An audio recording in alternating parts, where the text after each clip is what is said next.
Koyun, men daha sumuşturam, ошол эмени дагы, Жолдош Жуманазаровго дагы.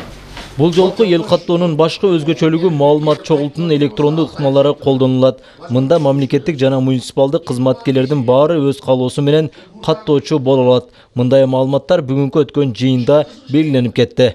18 жаштан ошол жогоркусуна жумушка тартыла берсе болот. Билими ошондой айтканда, сиз жооп бергендей, азыркы учурда өзүңүзгө маалым болгондой интернет маалыматын биз Дарья Кежи деген өзүңүзгө маалым ошол негизинде иш алып барабыз.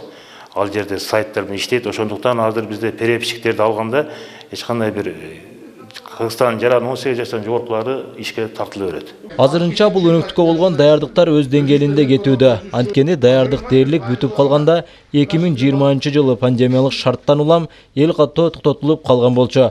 Ошондуктан мындай иштөөгө негизги база бар. Азырынча аймактарда алгач координаторлорду ишке тартуу аяктап, алдыда окуулар күтүүдө. Ушулбаган даректерди, турак жайларды, ошондой административдик имараттарды, ошондой мекеме эмелерди бүгүнкү күндө картага кошуп, азыркы күндө кошуп бүткөнбүз.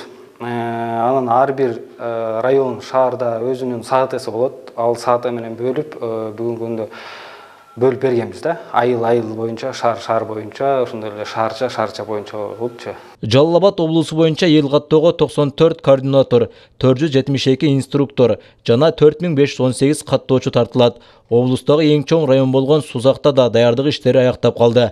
Мында жарандардын гана аларга кылган мамилеси көйгөй жаратпаса, уюштуруу иштери өз деңгээлинде. Толук кандуу купуялуулук сакталат.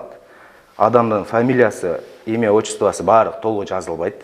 Аты эле жазылат. Бир үйдө 2 киши окшош атта болуп калса, анда отчествосы кошулушу мүмкүн. Негизинен бул эч жакка кетпейт данный. Бул цифровой форматта кайра биздин өзүбүздүн элибиздин санын жана кандай деңгээлде жашап аткан элдин деңгээлин биле турган эл санак Элжан Турачаевдин каттайбыз. Эгемендүү Кыргызстанда алгачкы улуттук эл каттоо 1999-жылы өткөрүлгөн. Анда 4,8 миллион киши каттоодон өткөн. Ал эми 2009-жылы өткөрүлгөн эл жана турак жай фондунун каттоонун жыйынтыгында 5,3 миллион киши катталды. Элди каттоодо сурамжылоого катышкан жарандар талап кылган маалыматтарды берүүдөн баш тартса болбойт. Баш тарткан учурда ар бир адам Кыргыз Республикасынын мыйзамына ылайык жеке жооп берет.